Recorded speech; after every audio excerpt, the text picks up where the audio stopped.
I wanted to address the rumor before it got out there too far and just deal with it right here and right now, because it is true. I'm a Christian, and it's terminal. What that means is I believe in Jesus Christ. I believe he died for my sins, everything like that. Now, somebody saw my clock back here, and they said, oh, born squared. I know what that means. Ooh. Because it means born again. Yes, that's a backwards clock. I really love it. Yes, the time runs backwards. I find it funny. And no, I do not believe in daylight savings time. I barely believe in the concept of time because it's actually a man-made construct. We use it to measure things, and everybody actually tries to live their life by time, and I refuse to live my life by time. Hence, I love the backwards clock. But back to the being a Christian thing. He saw the clock in the background, made a big giant few posts on it, even made a video about it, how if it got out, it's going to ruin my channel. Thought I'd let you guys know that I was a Christian and, just put it out there. I also find the faux pas of creating things. People think there's faux pas. Oh, you shouldn't do this, you shouldn't do that. You shouldn't talk about politics. You shouldn't, say this, say that. Like, I don't get that. I don't understand how somebody can say what I can and can't create. If I lose an audience member, that's somebody that wasn't part of my family. That's not something I wanted on there. If I create something and I lose people for it, I didn't want them to begin with. Like, the people that are here watching these videos and going through all of this with me, they're my family. You guys are my family. You're the ones chilling out with me, hanging out. You learn more about me and who I am and what I'm about. I'm not perfect. Never admitted to be perfect. Never wanted to say I'm perfect. Jesus is the only perfect one. And I'm not ashamed to admit it. That's why I started the video this way. No, I'm not quitting YouTube or anything like that. Sorry, I know for the clickbait title, but it honestly was something that kind of irked me. What I can and can't talk about. And it's something me and John talked about before he passed. We were sitting there talking about, like, faux pas, things I talk about, things I'm really into. Something I'm really, really into is, like, travel. I love traveling, but something you got to know about travel is geopolitics. And you need to know what's going on in the world and, like, where you're going, how you're going to get there, and, like, where it's safe, where you're at. And I'm going to talk about that later on in this video. I actually have a clip I recorded outside. Wasn't sure if I was going to post it or not. But it's something I think that a lot of people need to know about what's going on in the world.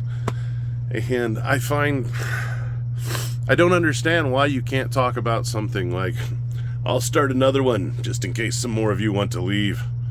I have taken a transgender person to church and I didn't judge them.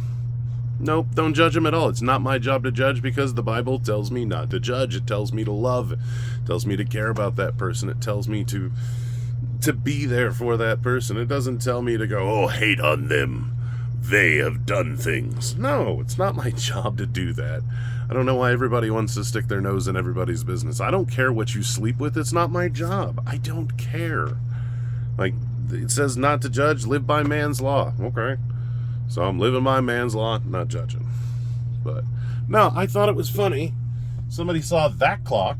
They're like, oh, I know what that means. Like I was gonna be offended. Like, if you go up in my front thing, I've got a whole thing with crosses, all kinds of shit. I've talked about Jesus on my channel before, but all of a sudden now that's gonna be my downfall. I don't think so. I really don't think so. I live my life as good as I possibly can, and I have Christian friends, I have Jewish friends, I have Muslim. I've been to Muslim church, or whatever you want to call it. I don't remember what they call it. There was a lot of kneeling and no shoes. I remember the no shoes, and we had a rug. I don't think there was chairs either. There was chairs for the men's group thing. I find it fun. I find studying religion fun. I find hanging out with other people of other religions because most of the religions are based on love. Like, if you want to cancel me and you want to eliminate me because I'm a Christian, bye, Felicia. Don't let the door hit you where it splits you. I just am not going to be around to tolerate it. I have to live my life as best I can for me. And that's why I create these videos, because they're my therapy. If somebody leaves and unsubscribes or unfollows because of something I say on here, then bye. because these are my therapy. I don't actually create these. Like, I want to be a creator someday. That's awesome. But right now, I need the mental stability to like pursue what I'm doing, to chase my dreams and everything like that. And this is like a video log of all of that. Me going through it, and me going through the things on my way. I am not going to change what I'm doing or how I think because somebody said something in the comments. Maybe I pick up a few tips here and there. You know, maybe somebody says something profound, but I really don't think that's going to happen.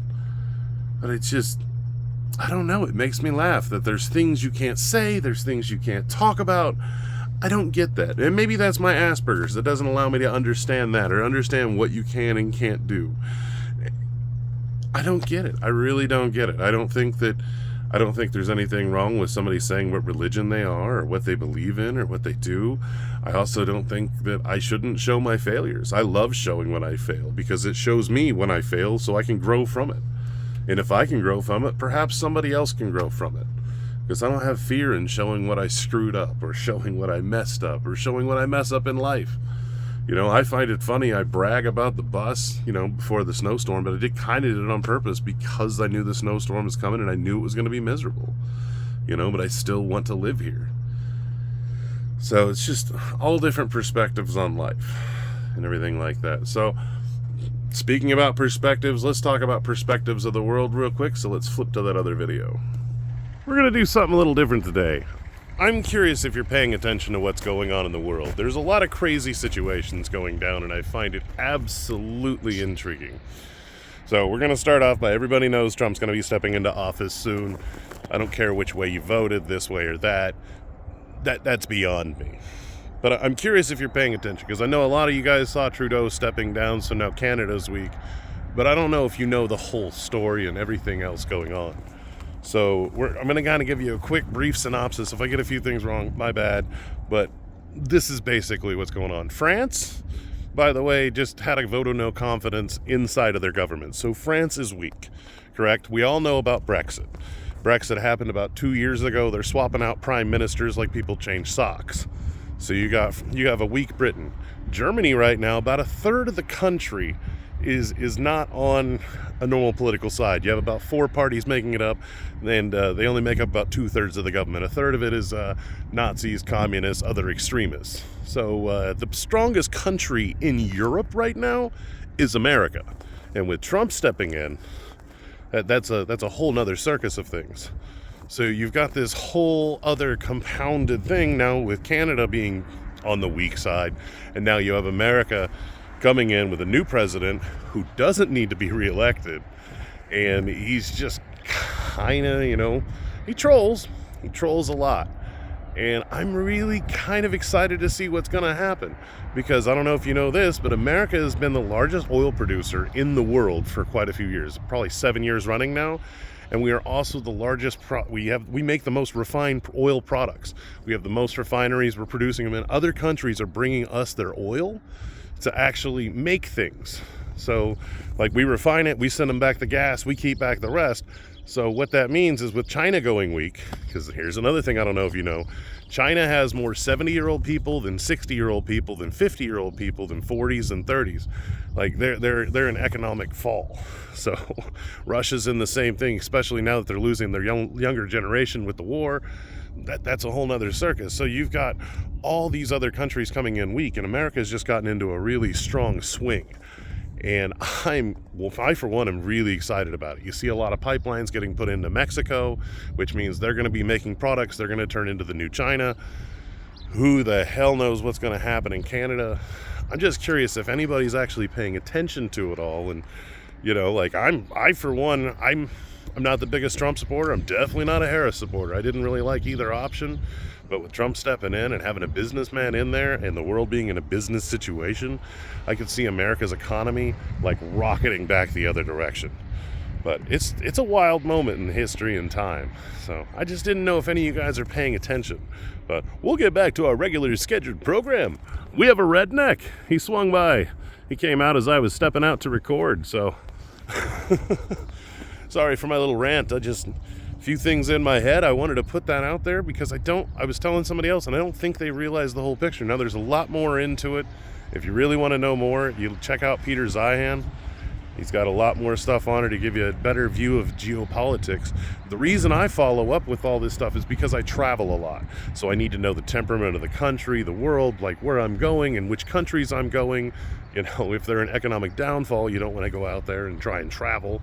Although you do if it's in an upward spiral, which means you get things cheap, which means you get cheap hotels. Like Greece right now is really cheap, like luxury things for, you know, pennies on the dollar, like people used to think Mexico was in the 80s and early 90s, you know, where your dollar would stretch further.